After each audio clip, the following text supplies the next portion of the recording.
Hey guys, it's been a pretty hectic week since you last saw me in Tennessee, so I figured I would do a sit-down video and catch you guys up on everything that's happened over the last week and some change. I do have video clips, so without further ado, let's just get started with the video. I have a lot to catch you guys up on.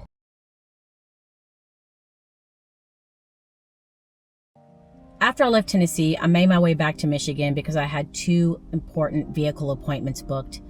The first appointment was a routine vehicle inspection of my Subaru.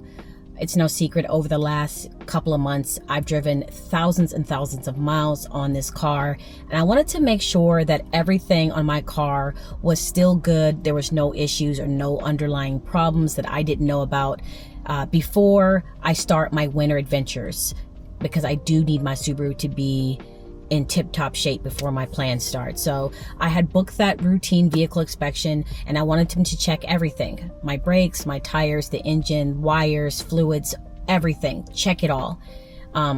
After that, I did have another appointment. I booked an appointment to have a major upgrade done to my Subaru. And this is something that I've been wanting to do for a long time, and I finally broke down and did it. And I'm so happy I did. Before I show you what upgrade I had done on my Subaru, I want to show you some footage of what I thought was going to be a simple routine vehicle inspection that was going to go good with no issues and all of that. But when you live on the road full time and you drive thousands and thousands of miles, nothing is as simple as a routine vehicle inspection. It's always something more. And what they found during this inspection cost me a pretty penny. So take a look at this footage, and then I'll wrap this up and we will get to my Subaru upgrade. I'll show you everything. I'm so happy about it. So those are the aftermarket sensors. Yeah.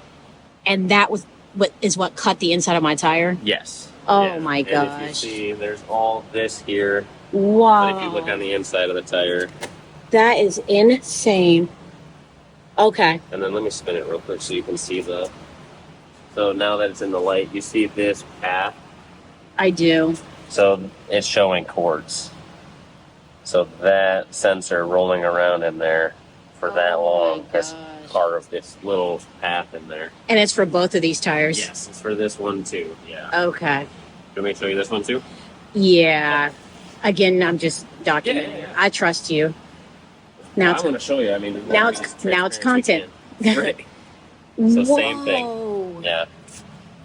So what are the original colors of these? They should be black or silver, but they're not going to be lime green, and they're not going to say alligator. If anything, they'll say Subaru.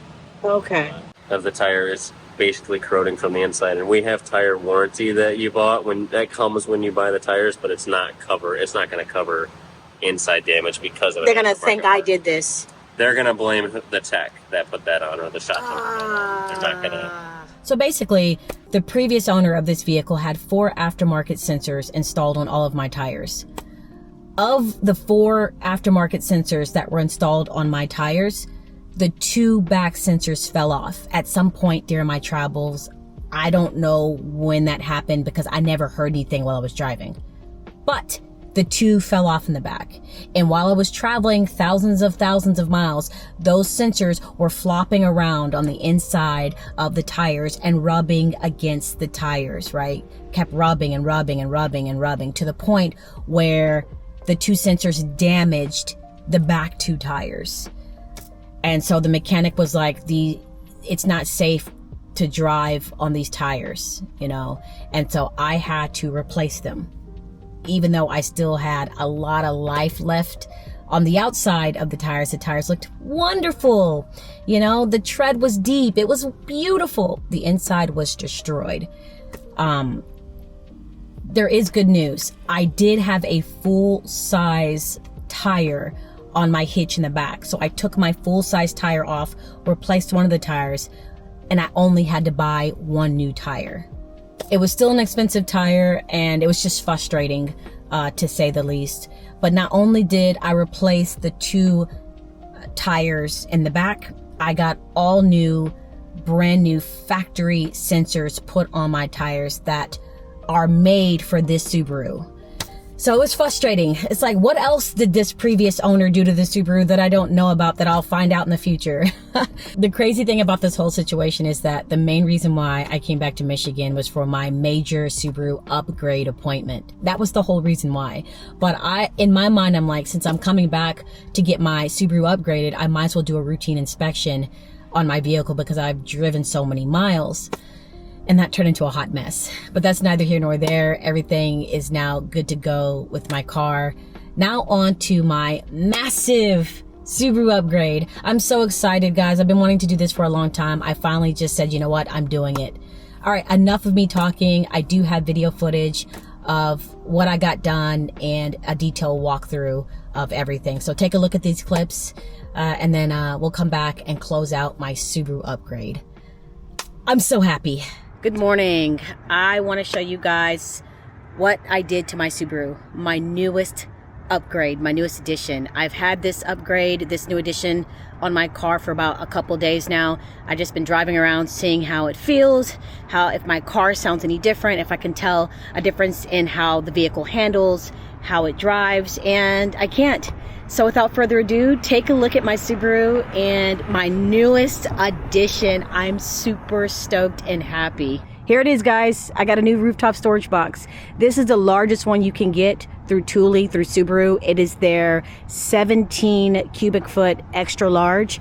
When I tell you this is like the best addition that I have ever gotten on my Subaru, the best decision I've ever made. I'm super stoked. Let me show you guys what's inside.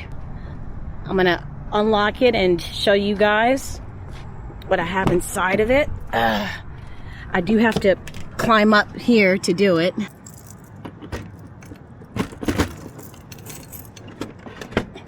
One thing about this rooftop storage box, once you put the key in, you can't take it out until you lock it. I love that feature because that enables you to keep track of your key, not misplace it, not lose it. So this bad boy ain't coming out until I shut it and lock it. So this is what it looks like with all my stuff in it. As you can see, I still have a lot of space right here to put another duffel bag or a couple of small bags right here. This is my sleeping bag. I finally stored it. I don't need it. It's too hot to use. And then this is just all of my extra equipment, extra clothes, personal hygiene, extra food, stuff that I got out of the interior of my car to give me more space.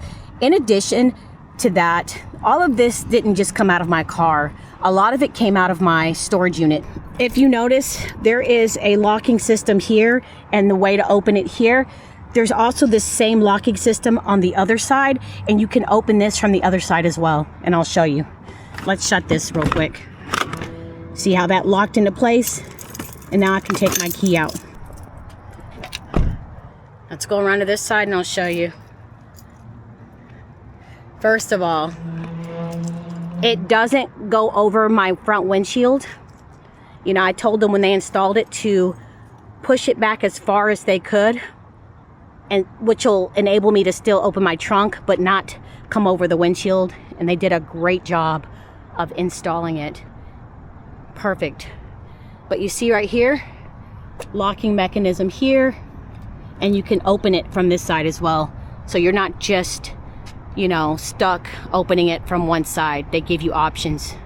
And one other thing, I want to show you guys what it looks like when I open up my trunk. That it's not, you know, you can open up the trunk fully and extend it fully. You see that? My trunk is fully extended and there's still space. And here's what it looks like on the inside. My new 2026 Subaru Update living space. Nice and clean and organized. I do need to put this up top. I forgot to put this up top.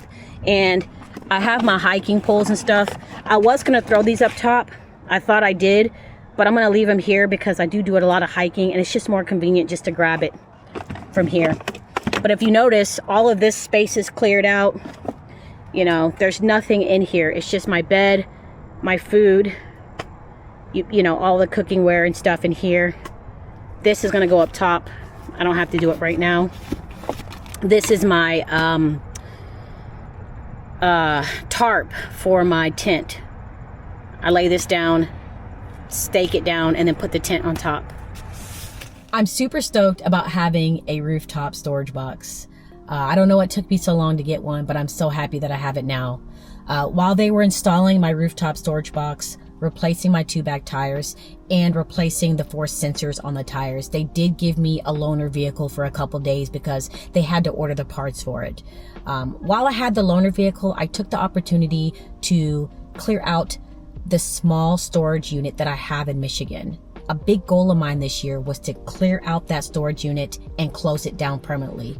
I don't ever want to open up another storage unit just to store stuff. That wasn't my initial goal when I started living on the road full time as a nomad. I wanted to be a minimalist. I wanted to have less stuff, and I wanted to travel, and I want to get back to having less stuff. Even though I still consider myself to be a minimalist, because in the bigger scheme of things, I don't have a lot of stuff.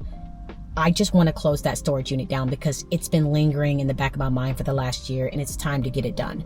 So I did get some video footage of me starting that process of emptying out the small storage unit. I'm almost done. My plan is to have that small storage unit in Michigan emptied out and closed down permanently before I start my winter travels. I'm almost there. So take a look at this little process of me. I didn't do much, but I did get some footage of me, starting the process of clearing it out. And after that, we'll come back, and I got to show you one more thing that I did while I was in Michigan. I'm excited. It was something that was very special to me. So take a look at this clip, and then we'll come back. I'll show you the last thing I did while I was in Michigan, and then we'll close out the video. This is stuff I'm gonna donate, and this is trash. It's gonna be hard getting rid of this, but I had to have a long, hard talk with myself, and I don't need it. I'm not using it, and it's time to let someone else who needs it or use it have it.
While my car is getting worked on, I am moving out. I'm moving out of my storage unit, and I'm starting over. I am done living in a storage unit. The only storage unit I will have is to store my van. And until I get my dream piece of land and build my forever base camp there, at which point I will move my van out and close that storage unit down. I've been on the road now for 4 years, and I feel like I lost my way a little bit because, for one, I never thought once I moved out of my storage unit the first time, and guys, if you've been following me for a long time, that was a long, hard journey to get rid of stuff, to come to grips with stuff. I never thought that I would be back in the same position, but thankfully I don't have as much. But it's enough to have a storage unit, and it's time to get rid of it. It's time to start over. It's time to go back to my roots of being an extreme minimalist, and that's what I'm gonna do. I'm so happy that I finally started the process of clearing out that small storage unit. I have this much left. I'll be done in no time. that was a hectic week. And I can't believe I had time to get the little bit of footage that I got to show you guys. But I closed out that week by doing something that was so special and near and dear to my heart. And I was so excited to do it. I walked from Detroit, Michigan to Windsor, Ontario, Canada via the all-new Gordie Howe International Bridge. It was just a feel-good moment for me. It was an incredible experience. I did get some video footage. So watch the clip of me walking from Michigan to Canada. And then we'll come back and close out the video. I'm about to do something pretty cool. I'm currently in Detroit, Michigan, waiting to enter into the new Gordie Howe International Bridge. They opened up pedestrian traffic, bike traffic, August 5th. And I'm here today to walk the all-new bridge that connects Detroit, Michigan to Windsor, Ontario. They open usually at 8 o'clock, but since it's been bad weather, they're not opening up until 10:30, so we got about 5 minutes. This bridge is pretty cool because it's an all-new bridge that connects Michigan to Ontario, and that hasn't happened in over 60 years. So this bridge is pretty significant, and I believe, correct me if I'm wrong, Canada funded this entire bridge, paid for it, the construction and all of that. And so I'm just grateful that they're allowing us over here in Detroit, in Michigan, to walk the bridge and cross into their country if you have your passport or your enhanced driver's license. I do have my passport, so we got about probably 5 more minutes, and then I'm gonna be walking the bridge. I'm super excited. It's pretty suspended up pretty high, so if you're afraid of heights, you might not want to walk it.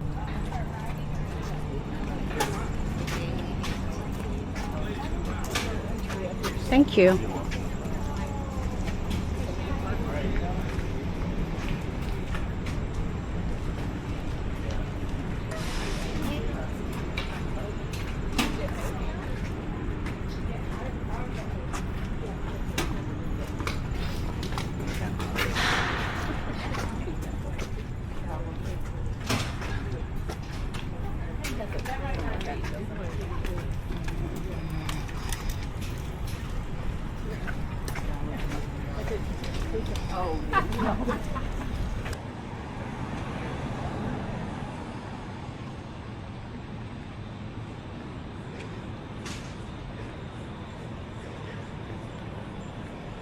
I can't tell you how exciting this is. I walked the Brooklyn Bridge in New York, and now I'm walking the all-new Gordie Howe International Bridge between Detroit and Windsor, Ontario. I'm excited! As we make our way to the entrance of the bridge, I noticed that there's an incline starting to gradually come about.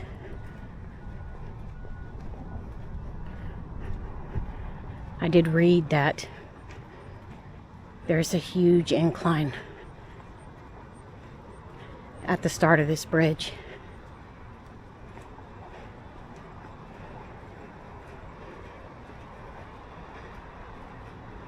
Canada did their thing with this bridge. Nice and secure.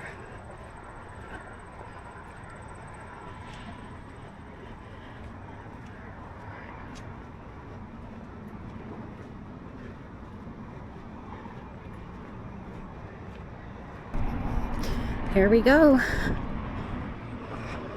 We are now walking on the bridge.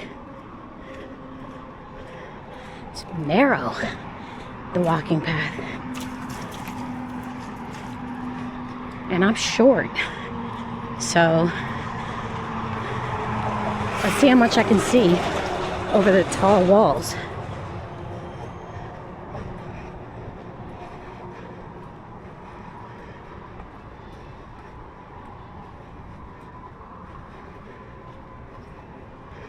it's nice. I mean, you can't really see much. If you look through here, you can see like the bridge that way.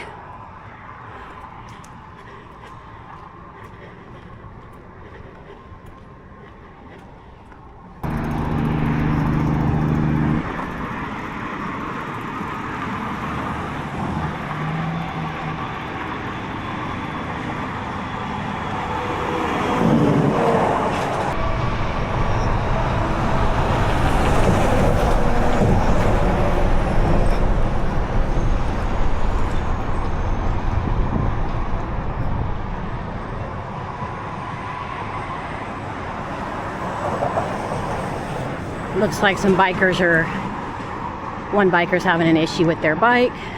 But you can see like the top of the bridge. I feel the incline. It's inclining. It ain't bad though, it ain't bad. I should be used to walking up inclines by now. Wow.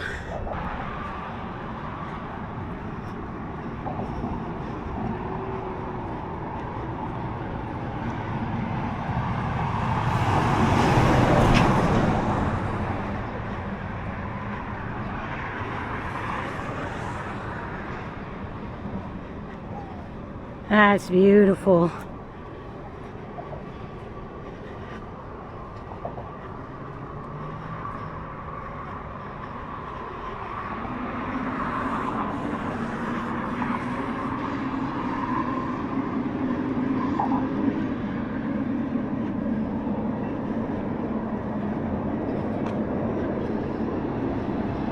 Wow.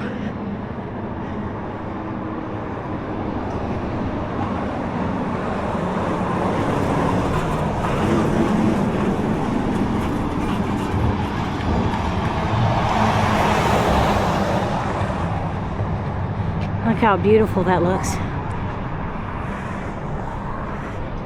There should be an overlook over there. We're gonna stop and take a look.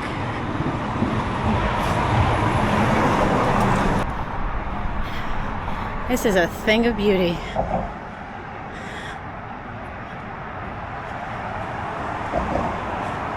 Wow.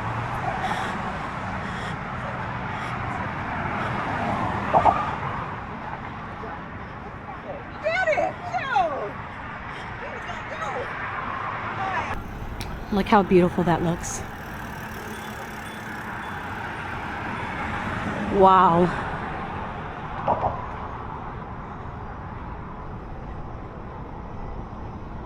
That is incredible.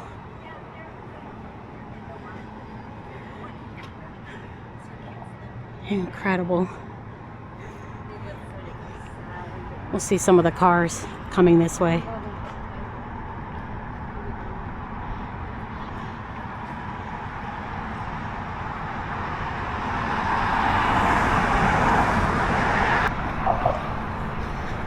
I think we have the Detroit River coming up on our left-hand side.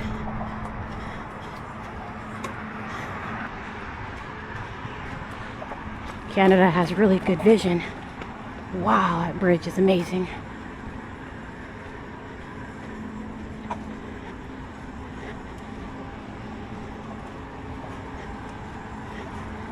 It's definitely a steep climb.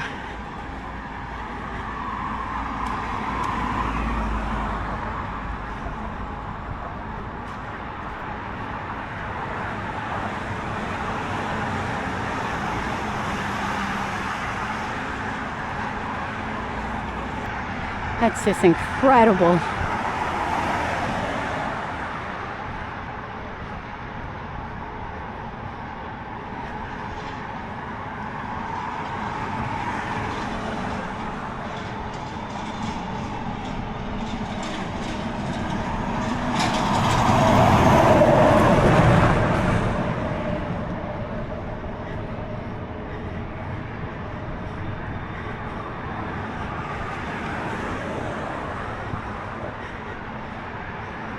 Yeah, it's a steep incline.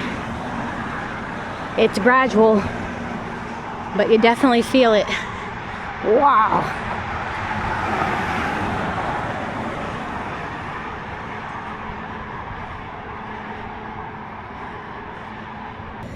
taking a break, but you can see the Detroit River and the other bridge that connects Detroit to Windsor.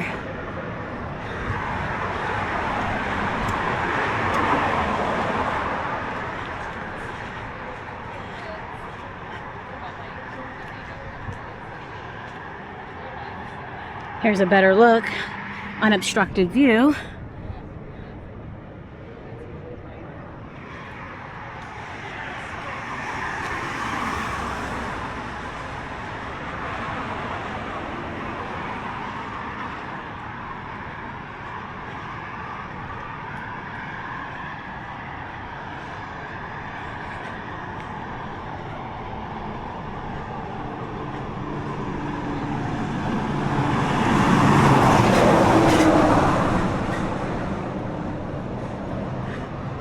It's beautiful.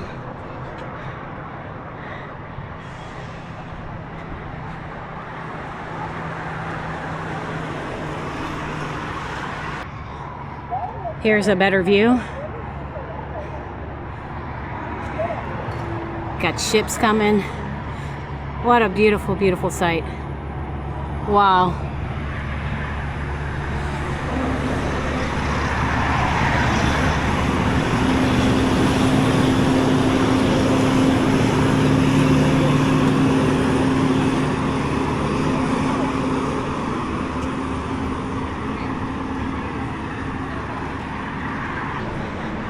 This is a beautiful sight. I can't begin to describe it.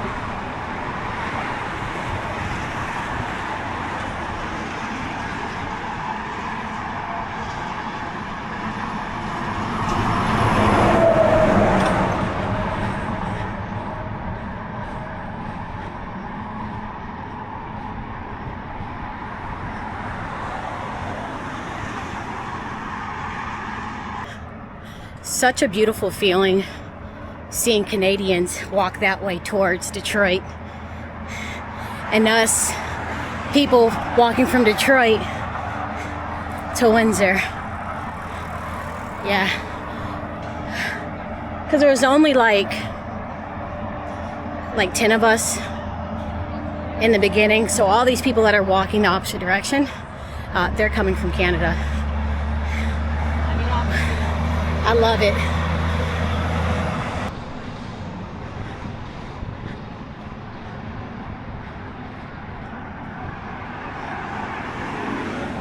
This gray kind of moody day, because it rained earlier today, that's why I bought my rain jacket.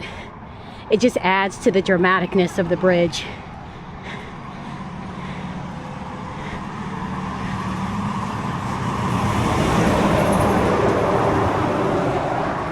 We're coming up on the international placard, where you see the plaque and you see the Canadian flag and the American flag.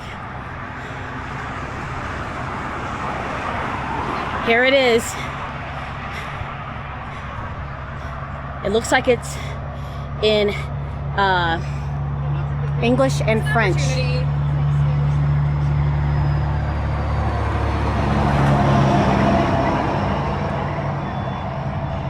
United States, Canada, international boundary, frontier, international boundary, and then that's in French. I don't know French. Then you see the American flags and the Canadian flags.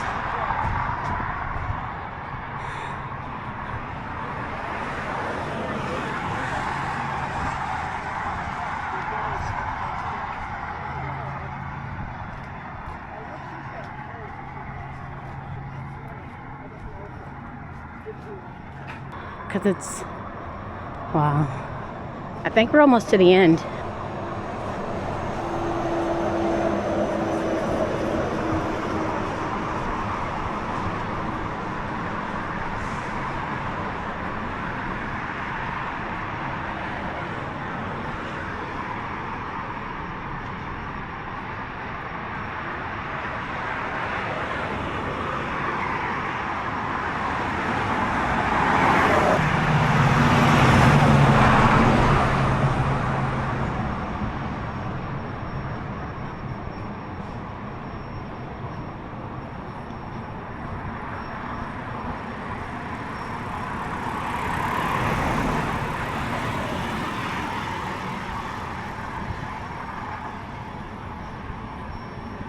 I'm almost to the end, and I don't think I'm going to cross into Canada because it's all industrial. There's nothing on the other side, and I don't want to have to cross. We'll see. I don't think I'm going to cross, guys. Just to turn back around and go right back through customs.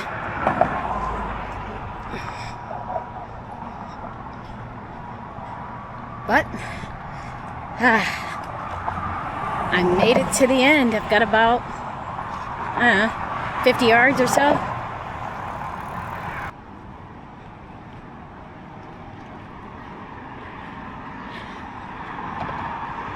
All right, you can see the border over there, the Canadian border. People trying to get in.